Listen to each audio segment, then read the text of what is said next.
قیس کہتے ہیں کہ ایک مرتبہ حضرت ابو بکر صدیق رضی اللہ عنہ خطبہ ارشاد فرمانے کے لیے کھڑے ہوئے تو اللہ تعالیٰ کی حمد و ثنا کرنے کے بعد فرمایا، اے لوگو، تم اس آیت کی تلاوت کرتے ہو؟ ترجمہ: اے ایمان والو، تم اپنی فکر کرو، اگر تم راہ راست پر ہو تو کوئی گمراہ شخص تمہیں نقصان نہیں پہنچا سکتا۔ ہم نے نبی صلی اللہ علیہ وآلہ وسلم کو یہ فرماتے ہوئے سنا ہے کہ جب لوگ گناہ کا کام کرتے ہوئے دیکھیں اور اسے بدلنے کی کوشش نہ کریں تو عنقریب ان سب کو اللہ کا عذاب گھیر لے گا۔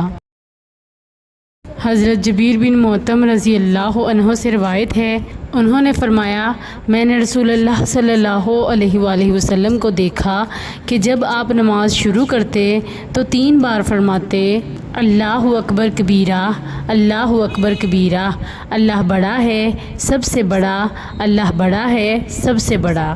پھر 3 بار فرماتے، الحمدللہ کثیرہ، الحمدللہ کثیرہ، سب تعریف اللہ ہی کی ہے، بہت زیادہ تعریف، سب تعریف اللہ ہی کی ہے، بہت زیادہ تعریف۔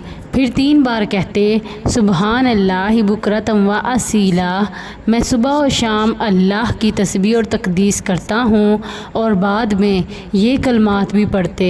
ترجمہ: اے اللہ، میں تیری پناہ میں آتا ہوں مردود شیطان سے، اس کی شرارت سے، چھونے سے، اس کی پھونک سے اور اس کے تھتکارنے سے۔